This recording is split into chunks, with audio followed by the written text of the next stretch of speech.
So my name is Terry Williams. I work for the Okanagan Conservation District. I worked as a planner from 2012 through 2017 and was kind of um, involved with some of the NRCS planner trainings. So that's how I kind of got into this role of helping people learn how to do stuff as a planner.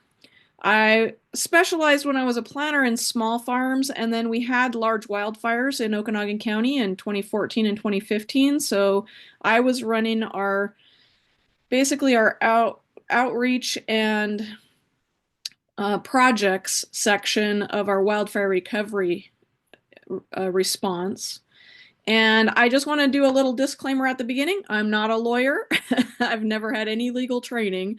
What I've learned through conversations that I've had with district managers. I've talked a lot with different folks. There was actually a presentation when I was a new planner on planner liability, and I got real interested in that. And so that is something that I am definitely going to talk about today. So let's go ahead and get started with this. We're going to learn some stuff this morning. This is kind of a general overview of contracts, liability, and permitting. Permits, planners aren't lawyers, but we do have specific responsibilities that we are held accountable for by law. And also just in practice, lots of cooperators actually hold us accountable for certain things. So I want to talk a little bit about that first. The planner roles and liability and how you delineate the roles between different people working on your project. We're going to talk about permitting, cultural resources and engineering, and other kinds of specialties and working with vendors. We're going to talk a little bit about the law itself and how we kind of approach the legal aspects of planning. And then we're also going to talk about some common contracts in the planner field and how we're gonna fill them out, what we're gonna do with them. So the first thing I want to talk about really is making sure that we understand who's doing what in a plan or a project, who's doing what roles. And actually, that whole contract piece is really about telling everybody, making sure that everybody understands who's doing what and what they're responsible for, and having some consequences if they don't follow through. So the cooperator's role, and I don't know, most of you probably know this already, but a cooperator is someone that we're working with. So a landowner, a leasee of a piece of property that is doing practices, best management practices on their property that they're managing. Okay, so they are actually the project manager. Okay, they are the project lead, not us. I know it feels like that a lot of times in our world that we kind of feel like we're in charge, but really and honestly, the cooperator is in charge. And it's their responsibility to plan and manage the project. And sometimes they need some help with that, so we're helping them with it, but they are the ones responsible for it. They're finding resources like labor, materials, and services, and they're responsible for actually funding the project one way or another. So that could be through their personal funds, that could be through their business funds, that could be through financial assistance programs that you've hooked them up with. But it's their responsibility really to be applying or telling you to apply. So you're actually acting on their behalf in a lot of these roles, okay? And then they're going to manage any purchases or payments that are being made to vendors, for example. So there are some tips I have for you for working with cooperators. Number one, definitely understand who it is you're actually working with. It sounds weird, but there've been a few times when I've gone to a site and I start talking to the person that called me and they start talking about what they want to do on the site, and they don't actually own the property, and that doesn't come up until much later. And so be really clear. Actually, in my conservation planner basics class, we talk about actually identifying the property owner very first thing, right after the first discussion. Go on the assessor's website and find out who actually owns the land. Make sure that you're contacting all the owners. In some cases, I have talked with someone and they were like, yeah, we want to do this thing. And then I find out that that property had actually been owned by several descendants of someone else, and they didn't all agree on what was supposed to happen on the site. So make sure you know who you're working with and that you're contacting all the actual landowners, because those are the people that are responsible for that property, and they're the ones that are going to have to sign off on the conservation practices that are happening. So we want to establish the boundaries of both the property and the project site. We want to know where it begins and ends and whether those boundaries are within the ownership. Okay. And then another thing that we want, maybe we do that with assessors maps, maybe we do that with actual surveys that have been run. We don't usually request surveys as part of a plan, but they may already have a property boundary survey done. We want to make sure that all of the parties know what's going on at all phases of the project. So one big takeaway from this class is going to be keep talking to everybody and communicating with everybody, because it's a complex process to get a project from plan to implementation to monitoring. That's actually pretty complicated. There's lots of moving parts, and so we definitely want to make sure that everybody who is involved in that project is communicating well with each other. And then our role as a planner, and you might know that there are like lots of repetitions of this word, is to assist.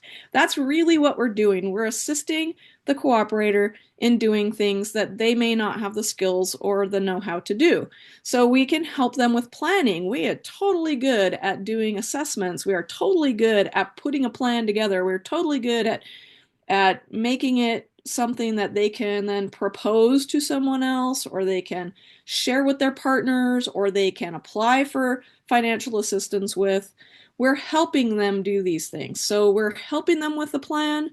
We're helping them with sources for labor, materials, services, and then we're assisting them with some established off-farm funding resources. So resources that are not in their control, but like the SEC grants or DNR grants or anything else that we may be able to offer.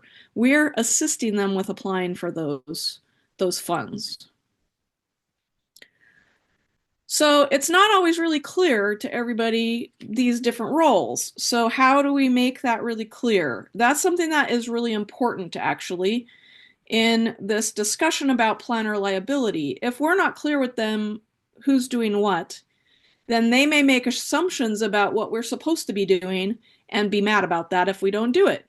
So we want to make sure that everything is really clear cut and dried.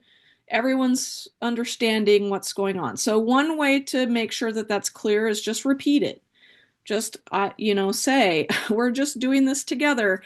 I'm assisting you with X rather than I'm gonna go do X, right? So you want to make sure that your words are clear. You definitely want to be keeping good records, clear P&I notes. We definitely want to be having a record of what was discussed so that if somebody comes back later and says, well, you said XYZ, you have a dated and signed record of what actually happened. And that can instantly clear up a lot of problems, just to have clear P&I notes and records of things. We want some written agreements. So our contract for cost share funds that we'll talk about a little bit later is a written agreement that delineates who's doing what in this particular, when we get to the implementation part, who's doing what and why, okay? Now, I have some tips for you as planners. Stick to assisting. I've seen this happen a few times, and it happens sometimes, and sometimes that cooperator may need more help than you normally give, and sometimes it's okay to do that. But be really careful about taking on any responsibilities that you haven't agreed on ahead of time. I've seen projects where our responsibility really is on the planning and proposing and getting funding for a project, and yet the landowner expects us to go and do the plantings on site. Well, that's not really our wheelhouse. We do it sometimes because we do it sometimes, but I would really be careful about doing anything outside your box. Liability wise, for a planner, you're stepping outside your boundaries, and that may be something that even our company insurance may not be able to cover. So just be aware that when you step out of that role of just assisting, to organize and to plan and to kind of create the situation where something can happen. But we're not the vendors. We are not the contractors. We are not bonded and insured as contractors. We don't have that responsibility. So be careful about that. Be careful about taking responsibility that you don't need to take. Keeping good records again, making sure that you're writing down who said what. Those are really good ideas for keeping things very clear. And then watching again, like what you say. I'm assisting you with XYZ, not I'm going to install XYZ. Even we sometimes, like if you say we're installing something, that's okay, but I want you at least to be very, very clear on who's actually doing the stuff. Okay? Be careful about that. So we're going to talk a little bit about planner liability. So individuals, vendors, the district itself, partners, you personally, and the cooperator, if something goes wrong and somebody gets hurt or something is damaged or something like that, people can come with their lawyers and they can sue you for stuff. So I want you to be aware that that's a possibility. It doesn't happen often. I just want you to be careful because it can happen. We want to be prepared. We plan for the worst and hope for the best. and most of the time the best happens, but we're prepared for the worst. So anyone else involved in that project may also be sued if something goes wrong. So first off, try not to have things go wrong. Try to plan well enough and prepare well enough for things not to go wrong. Now, it's an imperfect world, so sometimes things go wrong. That's okay. But if you've done your due diligence and you've taken these steps to protect yourself, then when the lawyers come and things happen, you have a defense. You have some backup, okay? Now, there are some ways that you can protect yourself. These are some very useful things to keep in the back of your mind as you do your work. So we're always going to use, whenever at all possible, we're going to use established practices through the NRCS, best management practices, or the WSCC practices. Maybe we're stepping outside of that, but every time we do, we are using an engineer. We are backing up and using established practices that have consistent standards. That's going to be a huge piece of protecting yourself when you're a planner, okay? Then you're going to follow the planning process really carefully. We have an upload, I think, of the Conservation Planner Basics class that we did earlier this year. And we went into minute detail about the planning process and what forms and guidelines and record keeping needs to happen at each step in that planning process. And if you're doing those things and you're checking off your checklist and you're checking off your boxes, that's a great way to have that record, but also just know that that process is proven. It's been proven over time, over and over and over again, to work well. You want to get properly trained. And I know this is hard when you're new. So that's why we're doing all these great trainings, because we want you to be properly trained so that you can gain some knowledge and experience from some other people who have done it before. And that experience and training as you go is going to help you to see potential problems before they arise. Now, sometimes you'll run into something new, and that's okay. You tuck that in your back pocket in your little toolbox of things that you know how to deal with now. So don't freak out if something unforeseen happens. Just learn from them and go on.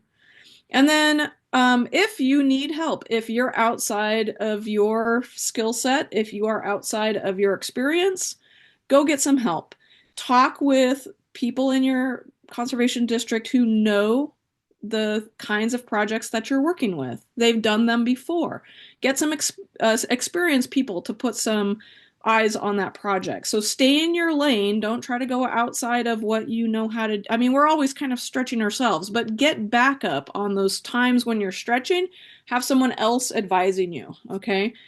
You're going to follow your supervisor's guidelines. You're going to employ the appropriate specialists. When I talk about specialists today, I'm going to be talking mostly about engineers, archaeologists, maybe some of your contractors, though I have had instances where the contractors didn't really know what was going on.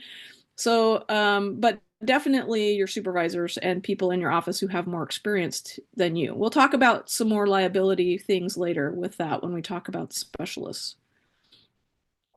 Some other ideas for protecting yourself if you have to, for example, on a big project, put things out to bid for, finding a contractor that can do a big project. Use established bidding processes. Now, our conservation district uses the MRSC system.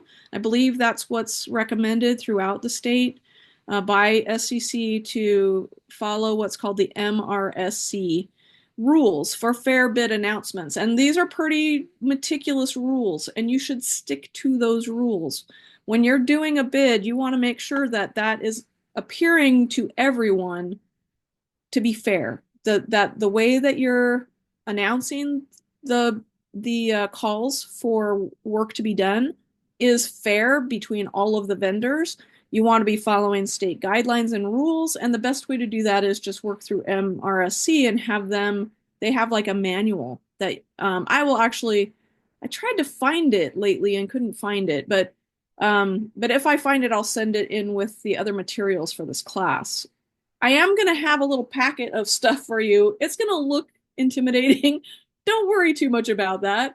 There's a lot of little pieces in there, but once you look at them, you'll go, oh yeah, that I've seen that before. That's totally I get it. That's what's supposed to happen. So there's lots of pieces, but all of them are really important in this kind of contracting and permitting and bid process kind of discussion that we're having. You want to vet your vendors as best you can. This is difficult to do. You want to make sure, especially with your big projects that cost a lot of money and have a lot of liability attached to them, lots of things that could go wrong. You definitely want to have reliable contractors that you're working with. You want reliable ones. They need to be bonded and insured if they're making big things, like if they're creating, like building big stuff on the property. Anybody who has lots of experience. I do find, like I say, with some contractors that they have sort of a, well, I'm going to do this whether the state likes it or not kind of attitude. I would avoid those if I was you, and make sure that you're working with people who are actually knowing what the rules are and how to comply with them. You do not want to get in a situation where you've got multiple funders, multiple stakeholders involved in this project, and then have your contractor go rogue on you. You don't want to see that happen. So definitely do a good job on vetting your vendors. Even in the bid process, even though it's very fair, there is the opportunity for you to make a choice of vendor based on previous experience. So if you have had experiences with a vendor and they were not reliable, or they broke contract, or they had some other problem, and you don't want to work with them, that's okay. You don't need to accept bids. I mean, you don't need to, they can still bid, but you don't need to hire them if they've proven themselves untrustworthy in the past. So you want to definitely obtain proper permits. You want to be meticulously adhering to the permitting rules and any other regulations, and we'll talk more about how you find out what those are to keep you on the right side of the law. If you want, as a planner, to avoid personal responsibility for bad things happening, go get the proper permits.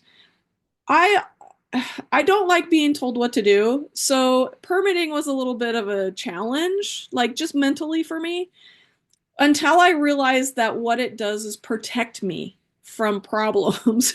It's not perfect, but it's a good protection from problems. So just go do the permits. It's fine. It's gonna maybe your cooperators might kind of have that attitude of, I can do whatever I want on my property. You shouldn't let them do. I mean, I wouldn't work with someone who was actively trying to avoid the rules. Use the rules, understand the rules, work around the rules if, work with them if you need to, but I wouldn't actually want to work with someone who was going outside the rules. Then I'm responsible for something bad happening and they've made that decision. I don't want to be put in that position as a planner. So, if something bad should happen, your district's insurance policies and relationships with lawyers will protect you as well. So, if you followed the rules and if you've done your due diligence and you've taken all the steps, then your insurance and your legal fees you'll get help with those. Now, I talked about specialists. You definitely want to know what the specialist role is. And like I said, specialists in this case are engineers, archaeologists, contracted vendors. Maybe you have a river restoration design company come in and do a big restoration design. So what they're providing is the technical expertise in their specialty, not outside their specialty, but in their specialty. They may have opinions about other things, but I wouldn't necessarily take those as gospel truth, okay? They're going to know their specialty very, very well, and they're going to give you good guidance, okay? They're also going to serve the purpose of inspecting implemented practices and making sure that they comply with what they're supposed to comply with. So they're making the plan. They're like a extra level planner, right? They're helping make a more detailed, more technical plan, and then they're going to do inspections to make sure that that plan is completed as planned. And then actually what's really cool is that they carry that liability. If an engineer makes a plan and they make designs and it's installed to those designs and something goes wrong, it's the engineer's liability that will come into play. They're the ones that will bear the brunt of the responsibility should something go wrong.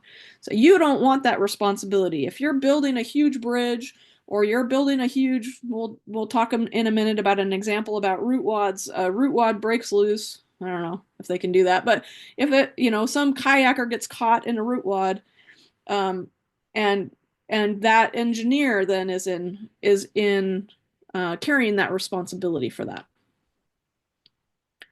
So, tips for working with specialists and vendors and contractors. Let them take that responsibility. I don't want it. I would encourage you not to want it. Okay. They make the big bucks because they're willing to take that responsibility and that risk. I definitely think you should keep a good close watch on your contractors and vendors and your specialists and generally make sure that they're doing what they're supposed to be doing, making sure they're completing their contracts with you sufficiently, that they're reporting back to you, that as far as you understand, they're doing things that are correct and together. As you do more big projects like that, you're going to gain more experience. And I would actually really encourage you to learn from your specialists because they are going to be able to tell you horror stories about all the bad things that went on, which is great for you. You don't have to experience all that bad stuff that happened. You can just roll with it and understand that that could happen. And then when you're going out and making other plans with other people, you can foresee those problems in advance and try to head them off. So definitely you want to be learning what laws are applicable to the kind of projects that you're working with. I would also, one of the things that's coming up soon is WADE. I love WADE partly because you go talk to other conservation district employees, especially those in your field. You get to talk with them about stuff that's happening in their corner of the world, and they can give you a heads up about some stuff that's happening in bad things that might happen someplace else. And you definitely want to keep track of if there are any current lawsuits happening and what the nature of those are. Sometimes it will be like a trend almost that lots of river projects are getting scrutinized. Lots of lawsuits are coming up around a particular issue. Maybe there's changes to laws that you need to understand. So talking with your other other people in your conservation district, but also other people in your specialty will be really helpful to you. So, speaking of specialists, let's talk a little bit about engineering and design. So basically, engineering and design services and specialists in those fields were developed because things failed. Things went catastrophically wrong. Okay. Bridges fell down on people. You know, I don't know. There's just a ton of examples. I keep thinking of these big bridge projects. I was watching documentaries lately on these gigantic bridges, and even the engineers sometimes don't quite understand the forces exactly that are acting on their projects. But we have a really good list of these practices that we use in conservation work. These NRCS, I gave you an example of this index of conservation practice standards. This is in the NRCS Electronic Field Office Technical Guide. I can't remember exactly where. I believe it's down in the section 3 or 4. Dig around in there and find this index. Because what it does, conveniently, as you can see right here, in this lead discipline section here, it will tell you, say we have an agricultural chemical handling facility. Does it need engineering? It does. ENG means it needs engineering. So you go have an engineer, you hire an engineer, or you use the engineer cluster through the CDs and you have it engineered. And then you're good. You've got someone with the expertise that's necessary to actually deal with those larger, more complex kinds of projects. Now, I want to also point out in this list that you have what's called the practice lifespan or design life of your practice. This is how long that practice is supposed to function. If it's installed correctly, if it's, created correctly, this is how long it's supposed to make a difference, okay? And this is really important in our upcoming discussion about contracts because the cooperators are actually held accountable for monitoring and maintaining those practices for that particular number of years. That is the practice lifespan. So we definitely want these 2 bits of information for every practice that we put in on any plan. We want to know, does it need engineering, or can we just design it ourselves, or does it, or what the practice lifespan is. Now, a really good way to get some practice with some of these is to go to the CTD Stump and Engineer Forum.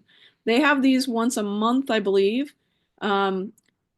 Go there. Those engineers are sitting there waiting for you to tell them about your project and say, hey, I don't know what to do with this. What do I need to consider when I'm planning it? I don't know a thing about engineering. What do I need to do with it? Go to the CTD and have them, the Stump and Engineer Forum, have the engineers there help you. They are super friendly. I went one time and they were super friendly and no one was there. So you should go take advantage of that. I know that oftentimes projects get stalled out because engineering is difficult to get to. But if you can get an engineer to discuss with you stuff at the beginning of your project, you're going to have much less assistance needed. And you'll also have already established with that engineer the ideas and the concepts that you're dealing with on that particular project. So definitely use that Stump and Engineer forum. Let's talk for just a minute. Well, let's take a little break. Mike, have there been any questions in the chat yet? No, nothing yet. Nothing yet. Oh, you guys are just quietly listening.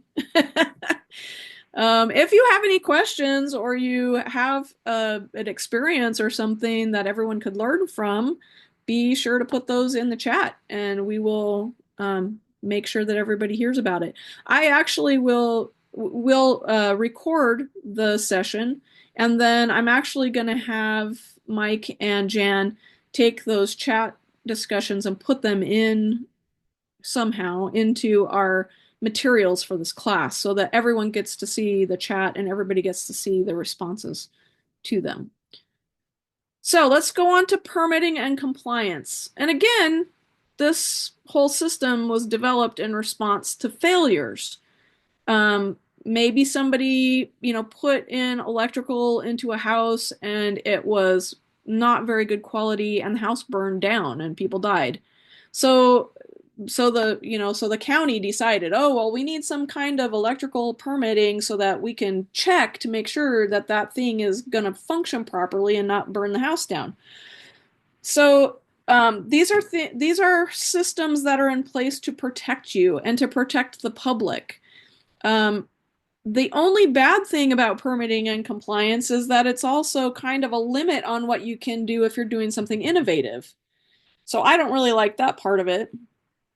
And it's difficult to change what's once it's established. Like you can ask for variances, you can request exceptions, but once those permit rules are in place, they're super difficult to actually change the permit rules. So you want to learn what those permit rules are, what's permitted and what's not permitted. You want to understand that really well early in your planning process so that you can know, so you're not banging your head against something that's really hard to change. So, where are we going to find these permits and county codes? Where do we find them? So, first line of defense and the easiest way is to go ask your more experienced staff. They will probably have worked with a project something like yours. They will probably already know what the permits and the requirements are going to be, what kinds of assessments are going to be needed. They're going to know all that kind of stuff, and they might give you a little list. And then maybe you go make a checklist of the things that you need to kind of make sure that your project either falls within or without these boundaries of what you're going to need to actually prepare. So Washington State has what are called the ORIA checklists, and there's several different departments at the state level that you're going to be kind of looking for as far as rules and regulations. Okay, so we have the Department of Ecology has water quality permit um, fees. They have a whole water quality assessment thing. The county will probably have shoreline rules. The Department of Fish and Wildlife has HPAs that you're going to need to fill, like applications for HPAs that you're going to have to fill out. There's all kinds of these. There's a lot of different pieces in the state and the county regulations that you need to know. But a really good place to go, actually, is if you have a county planning department, usually they have a natural resources specialist. That's another really great person to get to know and get a relationship with because they're throw your project in front of them and say, what do you think is going to apply? And they will tell you what needs to happen, what kinds of applications you're going to need to fill out, what kinds of assessments are going to need to be done, who's going to need to do them in order to pass these regulations and permitting. PUDs and electrical utilities on your electrical kinds of projects that have to do, maybe you've got pumps or other kinds of equipment. Maybe you have dairying equipment.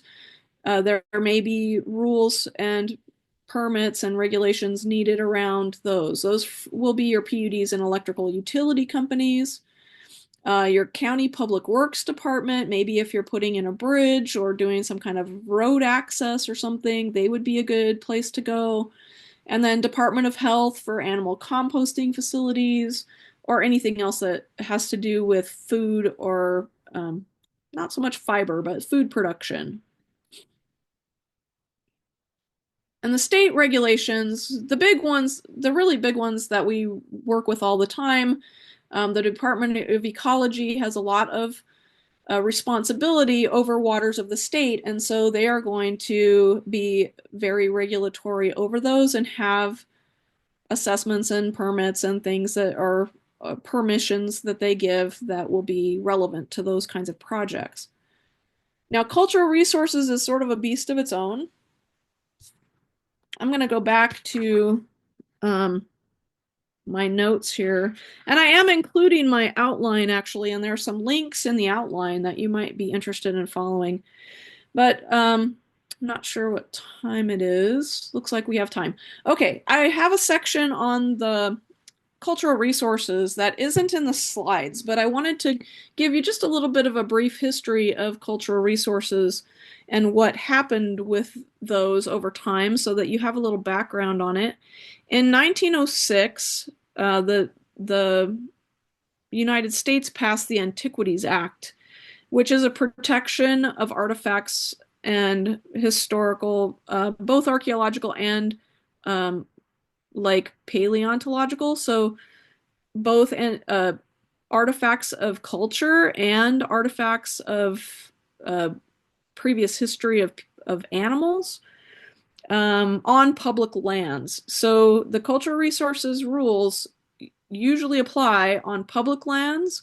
They also apply anything that the federal government or state governments fund.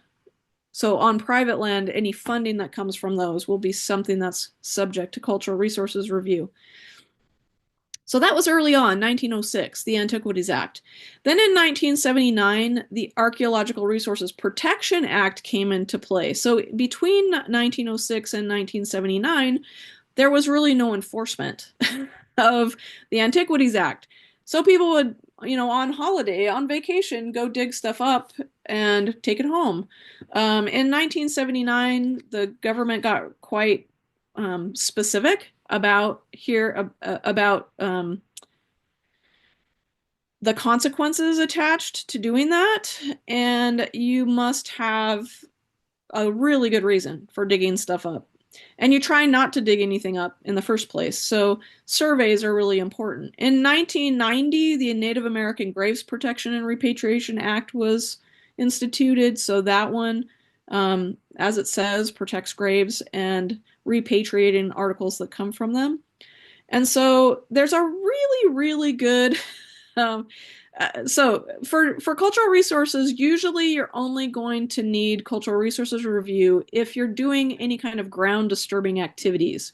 And you should have it reviewed anytime any kind of equipment touches the ground. So you should go check with your archaeologist, even if like sometimes fences are exempt, but I would go check with my archaeologist first and make sure that that's the truth.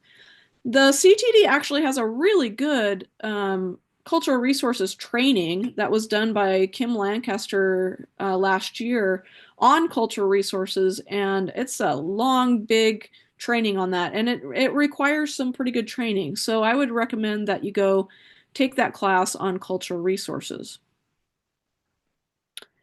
So also, the Center for Technical Development does an environmental permit training. This was in conjunction with NRCS, and I haven't actually gone and looked at that training, but and it may be more applicable to NRCS, but I'd imagine that they're very similar to the kinds of environmental permit activities that we would be doing.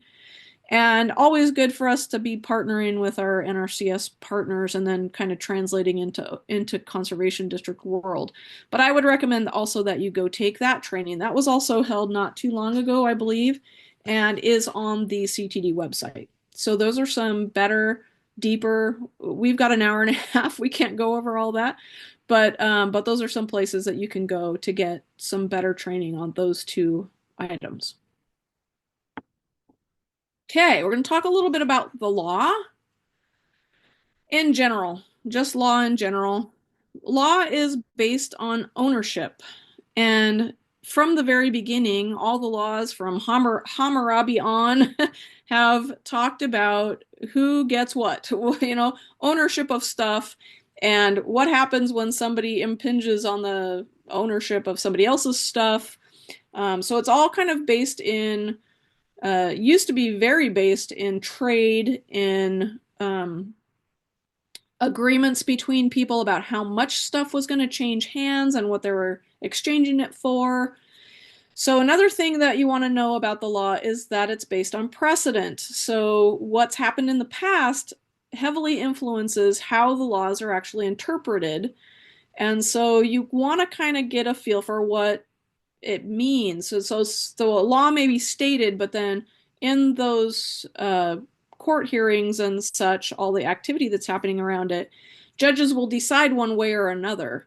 And so oftentimes, if the judges already decided something similar, then other judges will refer back to that precedent and that will hold. So there may be 5 ways to interpret it, but one judge has interpreted it this way, and then after that, it's almost always likely to be interpreted in a similar way.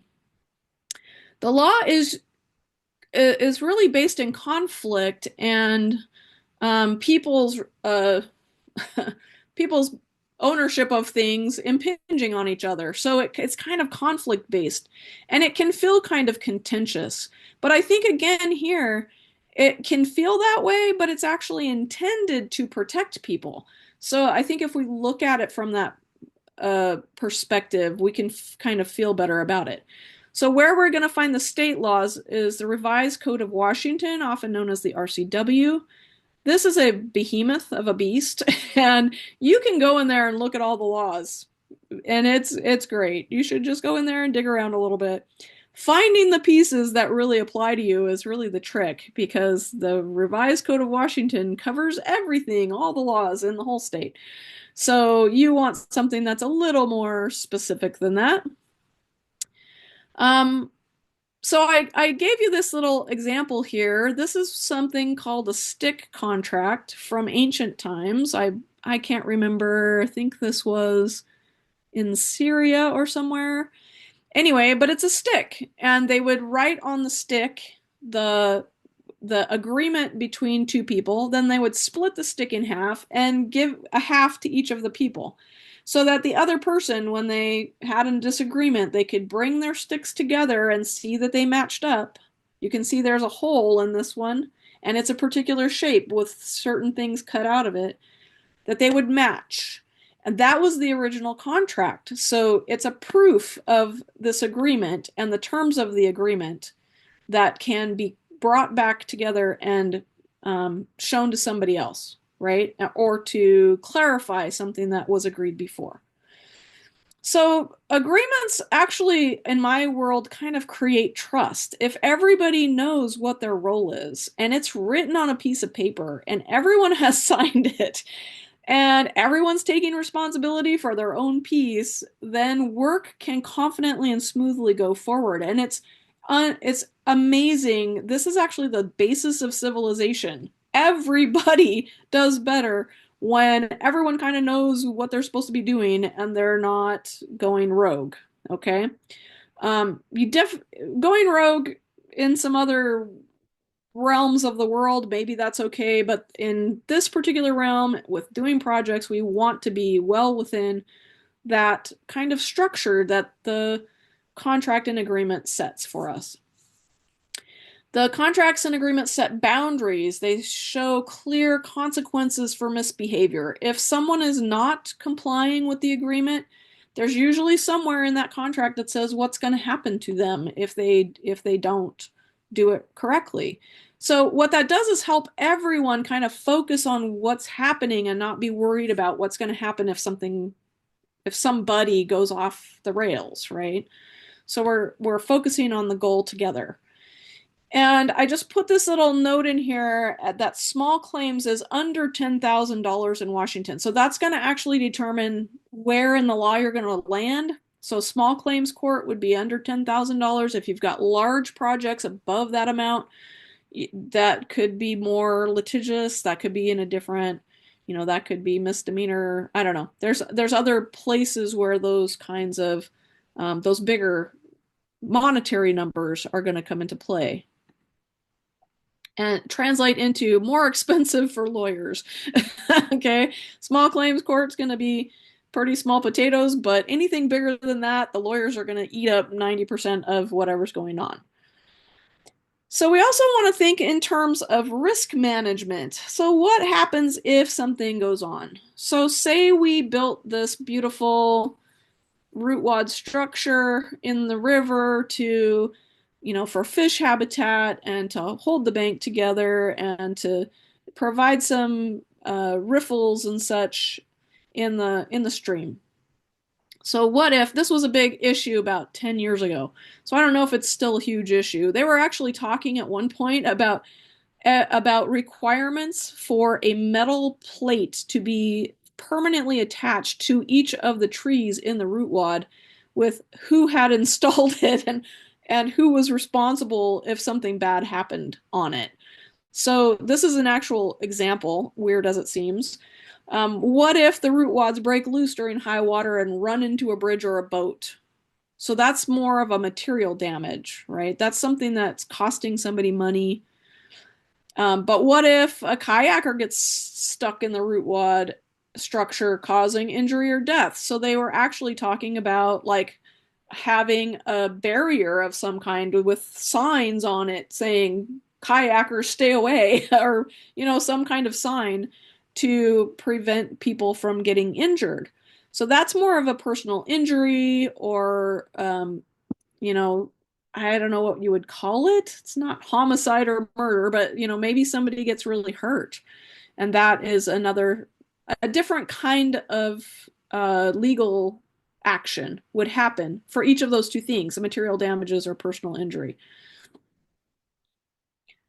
So some tips for you guys. I don't know what to do about the whole root wad thing. You'll have to talk with your current lawyers and see what's going on with that, or if it just, was a fad and it went away and everybody kind of got over it. But in general, you do want to manage risk. It's a big job of planners to kind of help the cooperator to manage the risks of a project. And the first stage of that is actually really clearly communicating and understanding what the risks are of a project. Hence why you want to talk with your engineers about bad stuff that's happened in the past. What can happen? What risks are inherent in the thing, right? You pound in a T-post to build a fence, there's very little risk there. I mean, you might jam your finger with the T-post pounder, okay? But small risk compared to root wads where something really bad could happen. So I would always really clearly also work through the agreement with the landowner and help them understand. Now, sometimes they don't want to understand, I get that. But you're going to do your absolute utmost best to make sure that they understand what the risks are and the terms of the agreement. If something goes wrong, who's responsible? If something happens, who's going to carry the liability for that? Please don't let your cooperators enter into an agreement without clearly understanding the consequences of doing or not doing something. They are signing a contract. This is a legal document. They will be held accountable. They should be very clear on that. They should understand that this is not just something that they're putting their signature on that they're not reading. Go through the contracts with people, go through the agreements with them. Make sure that they understand. Make sure that they sign in the correct places, because that's another thing we'll talk about in a minute, that it's really not a good legal document. And your finance people will probably, kick it back to you and say, go get the rest of the initials on that contract. Sorry. We're also going to use approved contract and agreement templates and only change them with really clear direction and authorization from your board and your district manager. I would just really emphasize the importance of using these contracts and agreements that were reviewed by legal counsel. If there's something in there that you have to amend or adjust or something like that, go get a lawyer to look it over. Don't be making lots of changes to your contracts and agreements on your own, because those are designed to protect you in the case of a lawsuit, and you don't know what the consequences of changing those documents might be. So make sure that you're using the approved forms. Okay, we're going to talk for a minute about the contract for cost share funds. I think I'm going to have to share something different. So I will be doing a little, I'm going to find the right one, that one, and share that one. Any questions while we have a little break here while I'm finding what I'm doing, figuring out what I'm doing? No more comments, no more chat. Nothing in the chat. Okay. I must be so clear, you guys. No comments at all. No comments about the root wads. Nobody knows what happened with the root wad problem. All right, we're blazing on. If you've got a story, put it in the chat. I would like to know actually what the current things are because I haven't been in the CD world for a little while and I don't know what the current touchy subjects are. So if you have a touchy subject, stick it in the chat so we can have fun and talk about it. All right, so this is our Conservation Commission. This is actually the form that gets spit out when you enter projects into the Conservation Practice Data System, or CPDS. When you put things into the CPDS system, this is the contract that it then spits out with the info that you've put in on the project. So there's a few things I want to point out in specifically on this. Can you guys see my cursor? Can you see my cursor, Mike? If I move it around. Yes. Okay. So I want to look right here. I want you to, it says district priority. Those are projects that are going to be high on long-term planning documents with your particular CD. So this will actually be able to sort projects into different types, and then your district priority will help that project get funded in a particular way. It might rank higher if you put that district priority in there. So I want you to kind of just take a minute and look at that. All of this is just the info, that the general info that you're going to be using when you enter your projects in. We are going to be using the NRCS practice codes, okay? So all of that practice information that I said is really backed up. So NRCS actually, when they made these practices, they did some scientific research on how effective and how these things were built. So when you get to your practice standards and it says the fence posts should be X number of feet apart and that they should have H braces and they should have be built of this material, those were actually something that NRCS did a lot of research on in order to make sure that they would work. So this is helpful to you in avoiding liability and in making sure that your projects don't have any more problems than the normal level, because you've already got these proven practices that have been used by the thousands across the nation in different situations, and they're really good. They're really good. So make sure that you're using your NRCS practice codes. Give me a minute here. So proof of performance documentation. This is your kind of the report that the cooperator is making to you about whether that practice is still within its design life and whether it's working properly or not. So this basically the landowner is going to support, they're under contract in the contract to report to you every year by October 1st whether that practice is still functional or not, and what they've done to maintain it. So that's really important that we do this. Now I want to point out really quickly, there's going to be a lot of these double lines in this contract: landowner and conservation district staff initials for table 2. So we're going to say, okay, the landowner is agreeing to, by October 1st each year, report back to you what the status of that practice. So the cooperator is going to initial here, and you are going to initial here. And if these little initials aren't here, that will actually make that whole section null and void. So you want to make sure as you're going through these contracts with your cooperators that you're filling out all the little pieces that need to be in there, but especially those signatures. Okay. Let's see. I'm not going to go through the definitions. I feel like you guys can go through those yourself and figure out what those mean. I love that this is actually in the contract, because then when you share this with the landowner, And I made a practice actually of giving a copy of the blank contract to the cooperators for them to review. They're signing this thing. They better know what's in it. And they're going to feel pressure not to read it if you're sitting right there. So I would oftentimes send it to them ahead of time and say, hey, I'm going to come talk with you about this and try to get your signatures on it. Please review it before I get there. Um, I would highly emphasize that they are being held accountable. This is a legal document.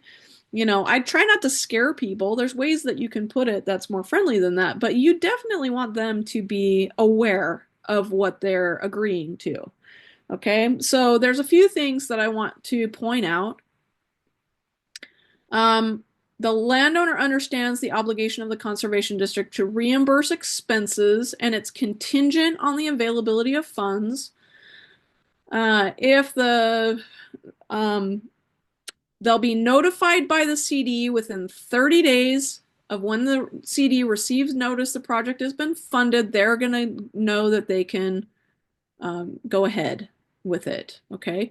And that is going to, the notification will include the timeline for implementation.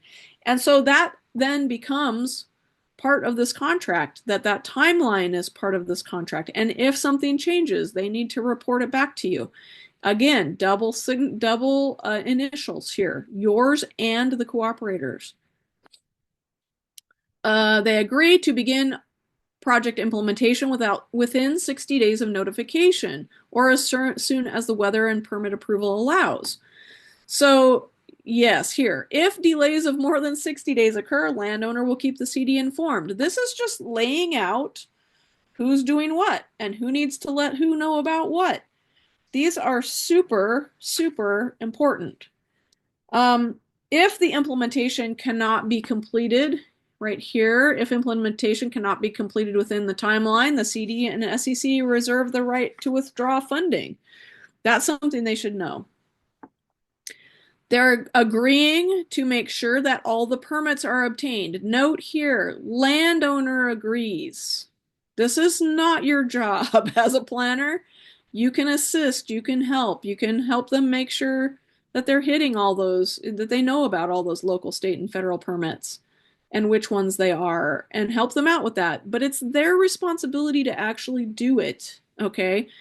You may even fill out the application for them, but they are responsible for whether it gets done or not.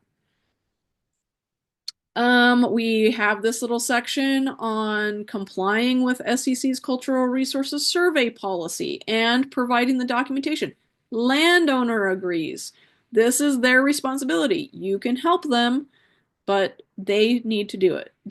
They're carrying the liability of not doing it.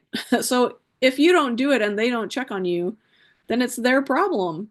Okay? You should be doing your job, but they are responsible for it. So they can ride you about it and make sure that it happens. Again, double initials. Have them go through it. Make sure that they're signing everything they're supposed to sign. Okay, CD agrees to reimburse the landowner and gives some understanding of that. That's usually something landowners are pretty interested in and is getting paid. So that's a good section for them to understand really clearly. Installation of the practices must have occurred. Installation must have met established NRCS standards and specs, or practice designs approved by a professional engineer. So this helps that landowner really understand, and you actually really understand where your lines are, what you're responsible for, what somebody else is responsible for, and how the process works. It talks a little bit about assignment of payment. Basically, that means that the conservation district is agreeing with the landowner to make a payment directly to a contractor. This does not often happen, but sometimes happens. And so I've given you an example of an assignment of payment form in your packet for this class, because that's part of this agreement, right? It gives some specifics about how much that payment's going to be, and then how they're going to prove that it happened. So they're going to provide paid invoices.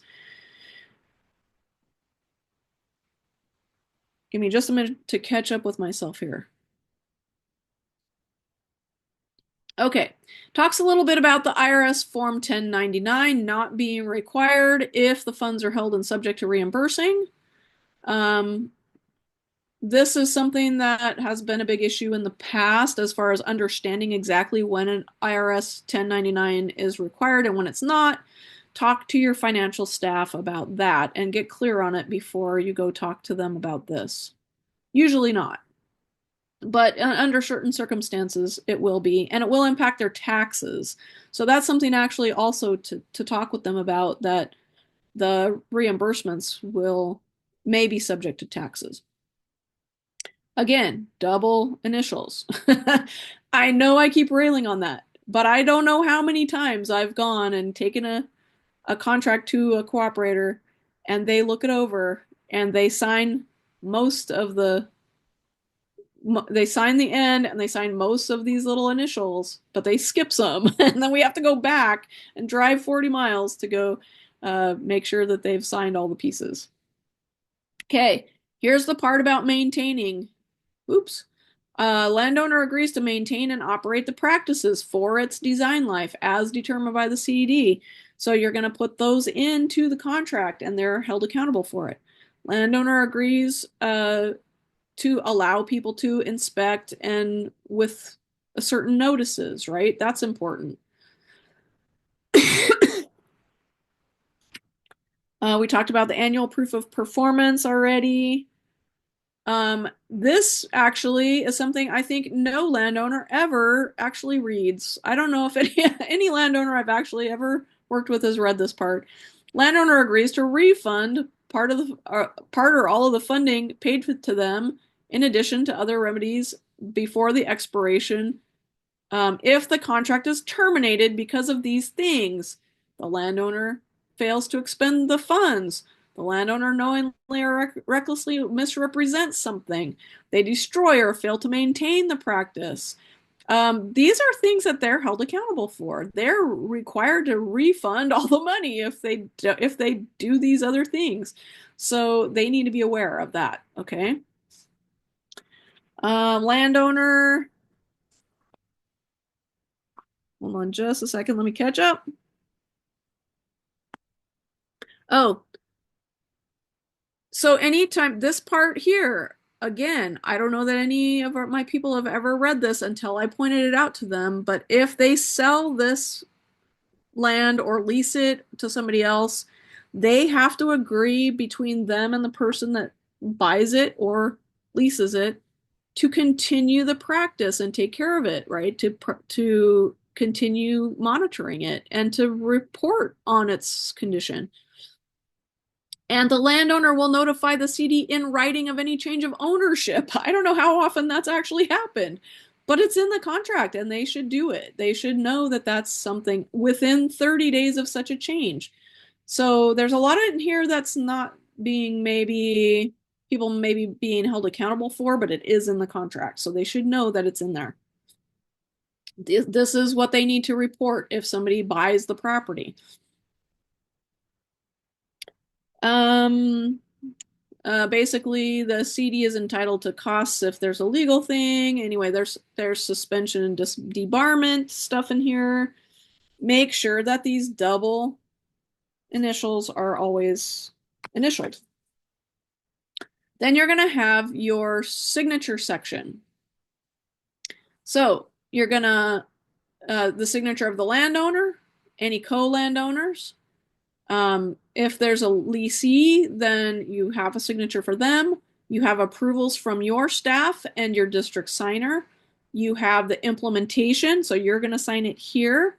The engineer, or if there was a technical person there, they're going to sign there. They're going to sign, the landowner's going to sign here, and then approval for payment. This will be your financial person's signer date. Anyway, so make sure that all the signatures are done and that all the people are signing in all the right places, because then it's not a legal document if it's not correct. So we will take a minute as I change slides here. Any questions? Any horror stories you guys want to share? There are no questions in the chat. It's a very quiet crowd today. I hope you're all actually out there. The one thing I don't like about this kind of presentation is I can't look at your eyes and see if you're asleep or if you're knitting. I always knit in the background if I'm at a meeting so I can stay awake. So hopefully you're all knitting and just listening raptly to the presentation. So let's talk a little bit about district implemented projects. This is a little bit different. So with a district, what we call a district implemented project means that there are maybe multiple landowners in a particular stretch of creek or something, and they're all getting practices done on their property to address a larger resource concern. And it's not the landowner that's in charge of that project, but it's really the district that's in charge of the project because of that multiple project kind of nature of that bigger project.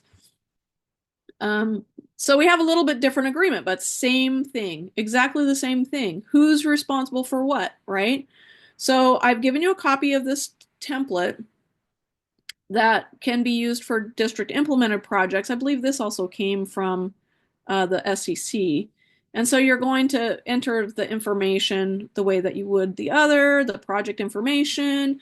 The district agrees to XYZ, the landowner agrees to XYZ. It's just a legal document, just telling everybody what's happening and who's doing what, right? So in this case, the district is responsible for the design and implementation of the project and all of the stuff that its employees do. And it's going to, you're required to provide the landowner with a timeline and the information about the project and keep them informed, right? The district is going to be directly hiring, in this case, any contractors or that kind of thing. So that's going to be a little bit different than your individual property kinds of projects. We are going to, the district is going to ensure compliance with the cultural resources and permitting and that kind of thing, rather than the landowner in this case. And then the landowner's agreeing to do some stuff. The landowner agrees to allow the district to install the stuff. And we need their signature to prove that they actually, agreed for us to do that. And then there are some things about their liability as far as stuff going wrong. And they need to carefully and meticulously go through that information. They're going to allow people to come and inspect and maintain and monitor with some reasonable letting them know ahead of time. And then they are going to actually do some monitoring of the equipment and make sure that it's working and provide the annual proof of performance. So they are still required to report on what's happening with the practice. And then they need to let us know if something bad happens, right? They're going to, again, if it's sold to somebody else or something, then this agreement will be basically still applicable to the new landowners. Okay. Again, definitions and signatures and dates. This is a little bit less onerous because the landowners are taking less of the responsibility and the district is taking more. So that's one reason why this form looks a little bit different than the others. Okay, and then in this case, the project information is in attachment A at the end, and you're just going to fill in your project stuff in there. And that's kind of how those particular agreements roll. So I see that we have a question, and I'm going to go on with my presentation here. Canva, there we go. But let's answer the question first. If I can get to where I can see it. Where can we access the class packet I mentioned? I will be sending, in fact, I think I've already sent most of it to Jan. When she uploads this recording, she will actually give you a link to the project, to the packet as well. And it's just going to have examples of things and samples of stuff and things like that. Anything that I've mentioned as we went along, the assignment of payment, there's a contributed services form template in there. These are just things that I've picked up from various places that you would normally get those kinds of forms. And I've put them all together for you so that you have them all in one place and you can review them really easily. But thank you for the question, Allison. Appreciate that. Okay, unchat. So we've already reviewed the SEC landowner agreement. There are some other forms. Here are some other things that I put in the packet. I put a copy of the CPA 52. This is usually used for NRCS related projects. We don't usually do a CPA 52 unless you're like doing a dairy project or something.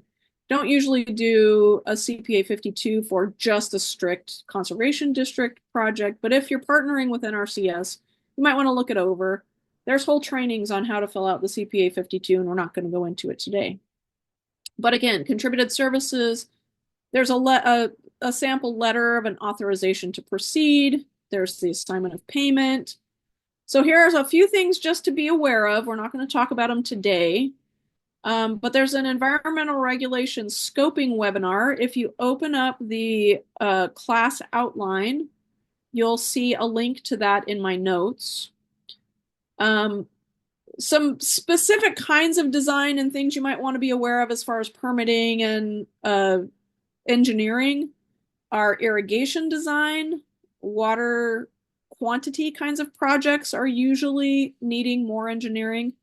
River restoration design, like I say, the smaller projects are sometimes okay for you to design yourself, but if you get into those larger projects with lots of liability, then you might want to have some other specialists do that. I've worked with some river restoration companies before. They've been really great to work with. There's endangered species to be aware of.